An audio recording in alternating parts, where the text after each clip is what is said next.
சற்றுமுன் ஸ்டாலினை சந்தித்த விஜயின் மனைவி உதயசூரியன் சின்னத்தில் போட்டியிடுவதாக அதிரடி அறிவிப்பு. சமீப காலமாகவே தமிழக அரசியல் களமானது தேர்தல் ஜுரத்தில் தவித்து கொண்டிருக்கும் வேளையில் அதிமுக தலைமையில் இருந்து கிளம்பும் தகவல்கள் அறிவாலயத்தையே உற்று நோக்க வைத்திருக்கிறது. யாருக்கு கொடுக்க வேண்டும் என்பதை விட யாருக்கெல்லாம் கொடுக்கக்கூடாது என்பதில் எடப்பாடி பழனிசாமி காட்டி வரும் வேகம் அக்கட்சியின் மூத்த தலைவர்களிடையே கதிகலங்க வைத்திருக்கிறது. திமுக கூட்டணியில் தங்களுக்கான தொகுதிகள் குறைக்கப்படலாம் என செய்திகள் வெளியாவதால் கூட்டணியை விட்டு வெளியேற வைகோவிற்கு மதிமுகவினர் கோரிக்கை விடுத்து வைத்துள்ளதாக சொல்லப்படுகிறது. கடந்த 2021 சட்டப்பேரவை தேர்தலில் திமுக கூட்டணியில் மதிமுக 6 தொகுதிகளில் போட்டியிட்டு 4 தொகுதிகளில் வென்றது.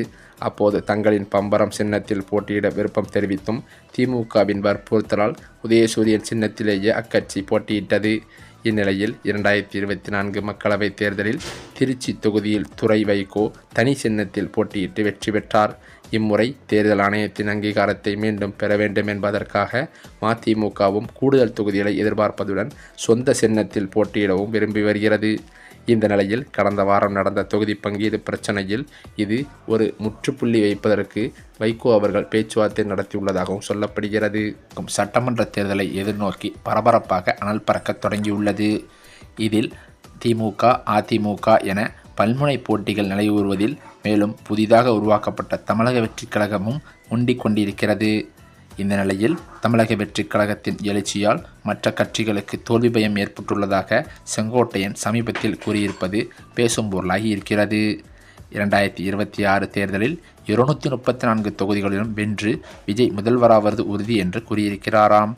சென்னை செல்வதற்காக கோபியில் இருந்து கோவை விமான நிலையம் வந்தடைந்த தமிழக வெற்றிக் கழகத்தின் நிர்வாக குழு தலைமை ஒருங்கிணைப்பாளர் செங்கோட்டையன் செய்தியாளர்களிடம் பேசுகையில், தமிழக வெற்றிக் கழகத்தை பொறுத்தவரை தமிழக மக்கள் முடிவு செய்துவிட்டார்கள். 2 இயக்கங்களே இந்த நாட்டை ஆள வேண்டுமா, புதிதாக ஒருவர் தோன்ற வேண்டும் என்ற எண்ணங்களோடு தான் இந்த இயக்கம் தற்பொழுது வீரநடை போட்டு கொண்டிருக்கிறது. பல கோடி ரூபாய் வருவாயை இழந்தாலும் விஜய் மக்கள் பணியாற்றுவதற்காக ஒரு இளைஞர் என்ற முறையில் வந்திருக்கிறார். அவரை பற்றி எல்லோரும் கருத்து சொல்வதற்கு காரணம் என்னவென்றால், எல்லோருக்கும் பயம் ஏற்பட்டிருக்கிறது. வெற்றி என்ற இலக்கை அடைய முடியாத இந்த காரணத்தினால் அனைவரும் கருத்துக்களை தெரிவித்து வருவதாக குறிப்பிட்டிருக்கிறார். மேலும் ஒவ்வொருவருக்கும் தோல்வி பயம் உருவாகியிருப்பதாகவும், சிலருக்கு தோல்வி பயம் என்பது தன்னுடைய இடத்தில் வெற்றி பெற முடியாது என்பதால் தான் ஒவ்வொரு அரசியல் கட்சிகளும் அவர்களது கருத்துக்களை பரிமாறிக்கொண்டிருக்கிறார்கள். இளைஞர்கள் மட்டுமல்லாமல் வெளிநாடுகளில் உள்ள தமிழர்கள் 3 லட்சம் பேரும் தமிழகத்தில் எப்பொழுது தேர்தல் நடைபெறப் போகிறது என்று பதிவு செய்துள்ளது இந்திய வரலாற்றில் இடம்பெறப் போகிறது என்று தெரிவித்தார். மேலும் ஒரு புதிய தலைமை தமிழகத்தை ஆள வேண்டும், குறிப்பாக தமிழக வெற்றிக் கழகத்தின் தலைவர் ஆள வேண்டும் என்ற நோக்கம் புதிதாக வாக்களிக்கக்கூடிய ஒவ்வொருவரின் எண்ணங்களையும் ஏற்பட்டிருக்கிறது என்றே அவர் சொல்வது தற்போது தமிழகத்தின் அரசியல் கட்சி தலைவர்கள் மத்தியில் பேசும் பொருளாகியிருக்கிறது. 35 வயதுக்கு கீழுள்ள அனைவரும் ஒருமித்த கருத்தாகவும் அது பிரபலித்து கொண்டிருக்கிறது.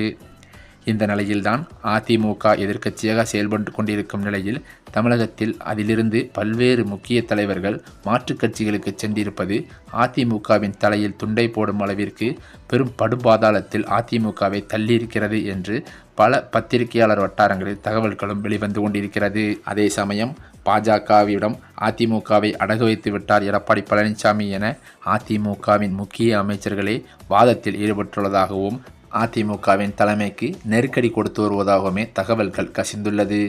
இது பெரும் சர்ச்சையை கிளப்பியது மட்டுமல்லாமல் அதிமுகவை படுபாதாளத்தில் தள்ளுவதற்கான வழியாகவும் பார்க்கப்படுகிறது. இதன் காரணத்தினால் இந்த நடக்கின்ற 2026 சட்டமன்ற தேர்தலில் அதிமுக வெற்றி பெறுவது பெரு சந்தேகம் என்றே சொல்லப்படுகிறது. இந்த சூழ்நிலையில் திமுகவிலேயே வேட்பாளர் பட்டியல் ரெடியாகி வரும் நிலையில் அதில் பல்வேறு மூத்த நிர்வாகிகள் மத்தியில் பிரச்சனைகளும் மோசடிகளும் ஏற்பட்டுள்ளதாக அதிர்ச்சி தகவல்கள் பரவி வருகிறது. இந்த நிலையில் கடந்த வாரம் நடந்த தொகுதி பங்கீட்டு பேச்சுவார்த்தையில் 12 தொகுதிகள் ஒரு ராஜ்யசபா சீட் தனி சின்னம் கோரிக்கைகளை மதிமுக முன்வைத்ததாக தெரிகிறது. ஆனால் உதயசூரியன் சின்னத்தில் போட்டியிட்டால் 4 தொகுதிகள், தனி சின்னத்தில் போட்டியிடுவதாக இருந்தால் 3 தொகுதிகள் என திமுக தரப்பில் சொல்லப்பட்டதாக தெரிகிறது.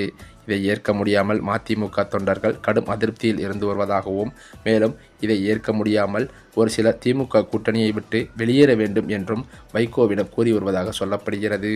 இதன் காரணத்தினால் இந்தியா கூட்டணியிலிருந்து மதிமுக விலகுவதற்கு கூட அதிக வாய்ப்புகள் இருப்பதாக சொல்லப்படுகிறது.